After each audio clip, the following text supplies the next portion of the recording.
Everybody, this is the Longhorn Confidential for September 2nd, 2025. I'm Danny Davis, the Austin American-Statesman. As always, I'm joined by Cedric Golden and the fashion forward, Thomas Jones. David Eckert got the day off. I guess that's what happens when you pick correctly the Texas-Ohio State game, which the three of us did not. Dave was the only one that correctly picked Ohio State this week, and that's where we're going to start. All four of us and Sarah Diggins, our wonderful visual artist, we're up in Columbus this past weekend to watch Texas open its season with the 14-7 loss to the Buckeyes. At the time, Texas topped both the AP poll and the coaches poll. Ohio State was ranked 2 by the coaches, 3 by the writers. New polls came out today. Ohio State's not topping both those polls. Texas dropped to 6 in the coaches poll, 7 in the AP polls. It's early September. It doesn't really matter, but that's at least worth, I guess, chatting about early on. But let's start with the fallout from this past Saturday. Seth, we'll start with you. What is one thing that you saw on Saturday that kind of concerns you about this Texas team? And we're going to exclude Arch from this conversation because he did not play well. He knows it. Sark knows it. We know it. There's no reason to belabor that point anymore. But let's talk about something else that may have concerned you about this Texas team. Well, the defense played really well, Daniel. And the one thing I know about winning championships is your best players got to show up in games like this. And Colin Simmons had two tackles, two two tackles. That's not going to cut it for arguably the best athlete on the field. That guy is fast and long and strong. He checks every box, but he wasn't really a huge factor in the game statistically. And if ever there was a time when the Horns could have used a game-changing sack, a strip sack, a turnover, a takeaway, Colin and the defense didn't get any sacks and didn't get any takeaways. I think those come in bundles. We've seen that before where they don't get any and then you get 4 sacks in one game or 3 takeaways. It's gonna happen, but it's got to happen in these kind of games. And on a day when the defense was great, that was the one thing that was glaring to me. They didn't switch the field for a young quarterback. What stood out to you, not discussing Arch, but excluding Arch, what stood out to you on at the game? It's going to be related to Arch, though, but it's Ryan Wingo. I mean, this is a five-star kid. He has all the talent in the world. Great kid, hard worker by all accounts. He's got to get more involved in the game. Now, maybe that's more on Sarkisian and the play calling than Ryan, but Ryan is really such a nice guy. Maybe he needs a little Michael Irvin in him. I just watched, the Netflix thing about Jimmy Johnson and Jerry Jones and Michael Irvin, all those guys. When Irvin wasn't getting the ball, he let everybody on the sideline know it. I would love to see them get Wingo more involved, even if it's on little short passes outside, little slants that he was open with. Get Ryan Wingo the ball, see what happens. I think good things. One thing, and I guess my point is kind of related to yours, TJ. One thing that stunned me in the Chiefs press conference on Monday was him mentioning that only 4 receivers played in that game. And I understand that this Ohio State team is very good. That secondary, led by Caleb Downs, is not a JV practice squad team that you're going against. But it really surprised me that Ryan, DeAndre Moore, Parker Livingstone, who had a really good second half, and who was the Day third one? Day, Day Day. Dalen McCutcheon, who got a little bit of playing time throughout the game. Those are the only receivers that played. That means no Ryan Niblett. Steve said he'd been the next guy up because he's a veteran guy, the freshman, Jamie French, Khaleke Lockett, we've heard a lot about throughout August, Michael Terry III. Those guys did not play. Emmett Mosley was hurt, so he didn't play. So maybe that would have been a fifth guy. But this is a receiving Yeah. core that has opportunities available with Matthew Golden in the league now. Isaiah Bond's no longer there. He's in Cleveland now. So those are two big time target guys from last year that are no longer here. And so with more playing time, you expect more than 4 guys to be factored in this receiver rotation for the first game of the season, regardless if it's Ohio State or one of these non-conference games on the road. So that was really surprising to me that those younger guys really hadn't made a big enough impression or gained the trust of the coaching staff yet to put them in a big time situation. And aside from those 3 guys kind of getting all the time, and Parker Livingstone stepped up late, had a good second half, but I would like to see it a little bit more for the receivers. And I also would have, it is what it is. Texas didn't have that many opportunities, but it would have been nice to kind of see a pressure kick situation for this team, kind of with everything that went wrong down the stretch from them last year.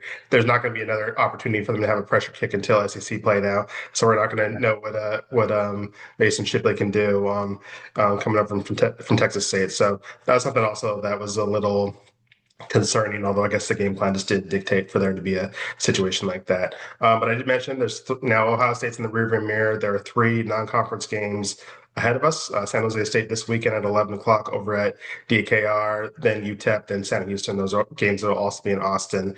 Said in today's paper, you wrote a little bit about unsung heroes, so maybe Alex January, maybe your pick, the defensive tackle, second year guy. But of those first and second year guys, who do you want to see more of over these next 3 weeks? I'm so excited about Grayson Littleton. Really excited about him. I watched him go head up with Jeremiah Smith, and he held his own on an island. That ain't easy. If he can go head up with Jeremiah Smith, he can go head up with anybody. And so I'm excited to see him blossom into this role. Daniel, they can't quit talking about him. They in the spring, in the summer, and Michael Tapp's like, man, this kid is as good as you think he is, and he's got good mentors on the back end. He's got Dwayne Akina, an acclaimed secondary coach that's over there. He could be the next great defensive back to come out of here because he's doing it as a baby. What's going to happen when he figures out how to play football? Because he's still learning. He's just learning where his classes are. So I am really excited to see what he does this coming 3 weeks. I think he's gonna make some sterling plays, and then he's gonna be one of the guys they depend on the most once these conference games start because he sure doesn't look like a freshman to me. Yeah. I went and watched when I rewatched the game. I was watching Connor Stroh as the sophomore left guard who maybe surprised some people by getting the start. And there's something there. He's a big kid. Six seven. 6'7", 340 something from Frisco. They grown big up there in the Dallas suburbs, but he played really well.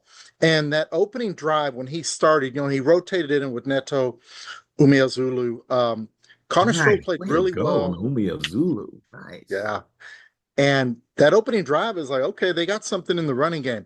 But then it bogged down till late. Then they got some more yards on the ground, a little misleading. But I want to see more of Connor Stroh. I mean, that big body leaning on guys in the interior. Sark says he wants to power run more. They need to do that if they want to solve some of those red zone issues. Let's see some more of the big fella inside. He's got a bright future, I think. Give me Jordan Washington. Let's not make any mistake about it. Jack Andrews is the guy at tight end. Had a nice debut. He seems like he's a great pickup from this team coming over from Cal. But this is a Texas team that leans on having two tight ends on the field a lot. They love these two tight end sets. The tight end position is very important in the Steve Sarkisian offense. Jeff Banks coaching up that position group, and Ken Jordan. This is the second year. He got a little bit of playing time on Saturday, as did Spencer Shannon. But can one of those guys kind of step up and be the Juan Davis to Jack Andrews, Gunnar Helm, or the Gunnar Helm to the Jatavian Sanders, kind of that second tight end who can block, who can also be a weapon and an occasional weapon in the passing game. We heard a lot about Jordan. He was slowed a little bit during the spring by injury, but can he step up and be the guy that signed to Texas a couple years ago that this program has a lot of high hopes for? Once again, don't want to take judge too much on the Ohio State game because that was a great defense they were playing against. But these next 3 weeks, I'll be really interested to see if he can kind of emerge as that tight end too and be a nice complement to Jack and the Texas passing game and also the run game as well, with what Texas asks its tight ends to do. We mentioned San Jose State. That is Saturday at 11 o'clock. Gotta love those 11 o'clock kicks because we actually get in the newspaper the next day. But Sad, what is one thing in all your research you've done on San Jose State? Because I know we've been pouring over the Spartans these last couple of days. What's one thing about the Spartans that you've learned over the last couple of days? Oh man, over the last couple of minutes. Well, Craig Stutzman, the offensive coordinator, is a former assistant coach at Texas State, and he played at Hawaii in the early 2000s. And you heard Sarkisian talk about the run and shoot offense. Well, that run and shoot offense he brought with him from his playing days under one of the godfathers of that offense, June Jones. And y'all remember TJ? We're a little older than Daniel. Timmy Chang. that great quarterback at Hawaii. We would get home from a game, it'd be like 1 a.m. in the morning, and Hawaii is in the second quarter, and they're putting up numbers. So it's going to be interesting. They had a guy, Nick Nash, that was a Biletnikoff finalist and won the Triple Crown in receiving in the country last year. So they throw it around. It's going to be really interesting to see how this secondary goes from playing basically a pro style offense in Ohio State to a wide open air raid type attack with Hawaii under Craig Stutzman, who's calling the plays. Okay, what do you know? What do you know about the Spartans?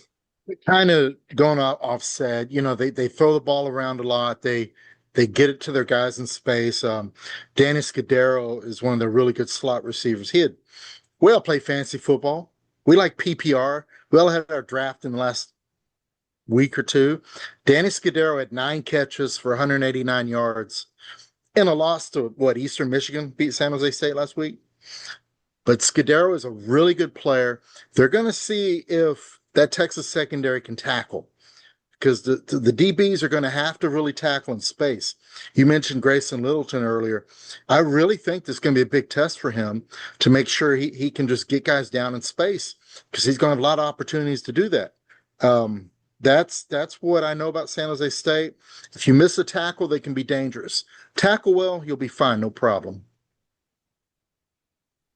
But actually, Central Michigan, they played last Central. Friday, 16 to Sorry, 14. Eastern Michigan. Same thing. CMU, EMU, 16 to 14 same thing. loss for Matt. the Spartans in their opener. But Texas and San Jose State have only played once. 2017, San Jose State came in. This was actually the first start for Sam Ellinger, first of many for old Sammy. I think it was a 56 to nothing rout. It But was that San 50, Jose State team that came to 56 to Austin 58. was terrible.